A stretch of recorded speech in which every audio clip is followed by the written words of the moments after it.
Growth models. Does the growth of population with time shows a specific and predictable pattern? Growth models क्या बताता है कि अगर हम एक पॉपुलेशन में ग्रोथ देखें तो वो टाइम के साथ स्पेसिफिक या फिर एक प्रिडिक्टेबल पैटर्न शो करती है। तो हम जो है हम कंसर्न हैं किस चीज़ के लिए, अबाउट ह्यूमन पॉपुलेशन जो कि अनकंट्रोल्ड जिसकी ग्रोथ होती जा रही है। तो हम एक लेसन देखेंगे फ्रॉम नेचर से, लर्न करेंगे to how to control a population growth. तो पहला उसमें हमारा आता है एक्सपोनेंशियल ग्रोथ। अगर हमारे रिसोर्सेज अनलिमिटेड है, मतलब जितना खाना है, जितना पीना है और जगह है, मतलब अनलिमिटेड हर चीज़ें जो हैं वो हमारे पास अनलिमिटेड है, मतलब कमी नहीं है। तो हर एक स्पीसीज़ के पास एबिलिटी होगी, मतलब उनके पास एक फुल्ली इन्नेट पोटेंशियल होगा, उनका मैक्सिमम इनबॉर्न पोटेंशियल होगा कि वो ग्रो कर सके नंबर में, जैसे कि एक डार्विन ने ऑब्जर्व किया था while developing theory of natural selection. ये जो पॉपुलेशन है ये ग्रो कर रही है एक एक्सपोनेंशियल या फिर ज्योमेट्रिक फैशन में, जहाँ पे पॉपुलेशन साइज जिसको हम डिनोट कर रहे हैं एन से, बर्थ रेट का मतलब टोटल नंबर नहीं है, लेकिन इसका मतलब है पर कैपिटा बर्थ रेट, मतलब एक पॉपुलेशन में कितने इंडिविजुअल्स बर्थ ले रहे हैं पर इंडिविजुअल एक पॉपुलेशन में, तो उसको हम डिनोट करेंगे स्मॉल बी से। ऐसे डेथ रेट मतलब पर कैपिटा डेथ रेट, इसको हम डिनोट करेंगे स्मॉल डी से। तो जो भी इंक्रीमेंट हो रहा है या फिर डिक्रीमेंट हो रहा है पॉपुलेशन डेंसिटी में ड्यूरिंग टाइम, तो हम कैसे देखेंगे, dn upon dt is equals b minus D into N, जहाँ पे हमने birth rate minus death rate को क्या बोला है r, तो dn over dt is equals rn, जहाँ पे r का मतलब क्या है हमारा intrinsic rate of natural increase, मतलब वो मैक्सिमम रेट जिस पे पॉपुलेशन ग्रो कर सकती है। अब ये जो r की वैल्यू है इसके रेंजेस होते हैं। इसका मैग्नीट्यूड अगर हम देखें तो ये नॉर्वे रेट का होता है 0.015, फ्लोर बिटल का 0.12, और 1981 में देखा गया था कि जो ह्यूमन पॉपुलेशन थी इंडिया में तो उसका जो r था वो था 0.0205। अब ये जो इक्वेशन है ये वाली, तो ये है एक्सपोनेंशियल या फिर ज्योमेट्रिक ग्रोथ की इक्वेशन जो रिजल्ट करती है जे शेप्ड के कर्व में, जिसकी अगर हम एक्सपोनेंशियल फॉर्म देखें तो N T is equals N naught E to the power R T, जहाँ पे हमारा एन टी का मतलब क्या है, पॉपुलेशन डेंसिटी कुछ टी टाइम के बाद, एन नॉट का मतलब पॉपुलेशन डेंसिटी ज़ीरो टाइम पे इनिशियल पे, आर मतलब intrinsic rate of natural increase, और ई मतलब बेस ऑफ नेचुरल लॉगरिथम 2.71828। अब यहाँ से हम एक पॉपुलेशन डेंसिटी का टाइम के साथ कर्व देखें तो ये आएगा D N over D T is equals R N, जो कि एक्सपोनेंशियल कर्व है। और अगर यहाँ से ये वाला देखें तो D N over D T is equals R N K minus N over K, जो कि एक लॉगिस्टिक ग्रोथ कर्व है, जहाँ पे ये जो है हमारी कैरिंग कैपेसिटी। तो कोई भी स्पीसीज़ अगर ग्रो कर रही है एक्सपोनेंशियली, मतलब अनलिमिटेड रिसोर्सेज कंडीशन में ग्रो कर रही है, तो वो पॉपुलेशन डेंसिटी को बहुत ही छोटे से टाइम ड्यूरेशन में रीच कर सकती है, जैसे कि डार्विन ने दिखाया बाय ग्रोइंग अप। जैसे कि डार्विन ने बताया जैसे कि एक एलिफेंट कितना ज़्यादा नंबर में ग्रो कर सकता है in the absence of check, मतलब अगर बिना रोक टोक के देखा जाए तो बिना रोक टोक के एक हाथी बहुत ही ज़्यादा नंबर में रीच कर सकता है।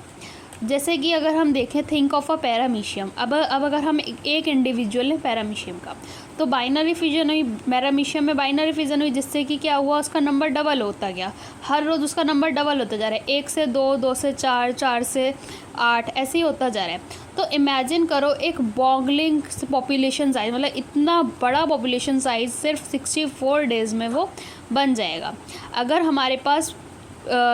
स्पेस और फूड जो है वो हमारे पास अनलिमिटेड होंगे। तो दूसरा कर्व आता है हमारे पास लॉजिस्टिक ग्रोथ कर्व, ये जो कि एक मोर रियलिस्टिक ग्रोथ कर्व माना जाता है। इसमें क्या है, कोई भी पॉपुलेशन एक पॉपुलेशन में कोई भी स्पीसीज़ नेचर में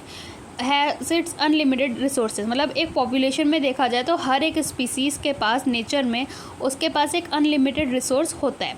ठीक है, टू परमिट एक्सपोनेंशियल ग्रोथ। तो वो एक एक्सपोनेंशियल ग्रोथ शो करता है, जिसकी वजह से क्या आ सकता है हमारा, ये लीड कर सकता है एक कंपटीशन को between individuals for limited resources. अब क्या होगा, अनलिमिटेड रिसोर्स है मतलब हर एक एक्सपोनेंशियल ग्रोथ दिखाएगा, जिसकी वजह से क्या होगा, कंपटीशन अकर हो जाएगा बिटवीन इंडिविजुअल। अगर हमारा रिसोर्सेज कम हो गया तो अब रिसोर्सेज कम है तो हर कोई लड़ेगा खाने के लिए या फिर लेने के लिए, तो जो इवेंचुअली जो फिटेस्ट वन होगा वो सर्वाइव कर जाएगा और रिप्रोड्यूस कर जाएगा। अब गवर्नमेंट ने कुछ इंट्रोड्यूस कराए वेरियस रेस्ट्रिक्शंस या फिर कुछ कंट्रोल्स को इंट्रोड्यूस कराया, जो कि देखा गया इस बढ़ती ह्यूमन पॉपुलेशन ग्रोथ के साथ। अब नेचर में एक given habitat has a enough resources to support maximum possible number. अब नेचर में हमारे पास एक इनफ रिसोर्सेज हैं ताकि एक मतलब सपोर्ट हो सके, एक मैक्सिमम पॉसिबल नंबर एक स्पीसीज़ का हो सके सपोर्ट, जिसके बियॉन्ड कोई फर्दर ग्रोथ पॉसिबल ना हो। अब सेल्स जो है इसकी एक लिमिट होगी तो उसको हम क्या कहेंगे, नेचर्स कैरिंग कैपेसिटी, जिसको हम डिनोट करते हैं के से। अब इनिशियली इसमें एक लैग फेस आता है जो कि फॉलोअड होता है एसिलरेशन और डी एसिलरेशन से, और फाइनली एक फेस आता है जिसको हम कहते हैं एसिम्प्टोट, जहाँ पे जो पॉपुलेशन डेंसिटी है वो कैरिंग कैपेसिटी के इक्वल हो जाती है, मतलब n = k आ जाता है,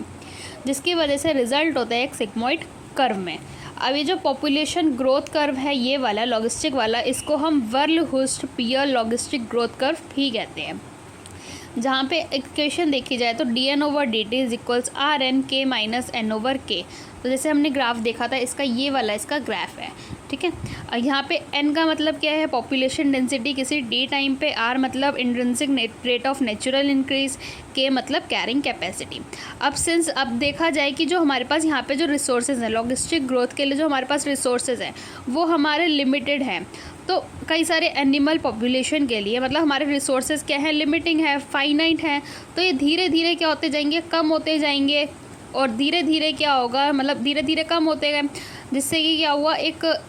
फिटेस्ट वन सर्वाइव कर पाएगा। तो इसीलिए इस कर्व को ज़्यादा रियलिस्टिक माना जाता है।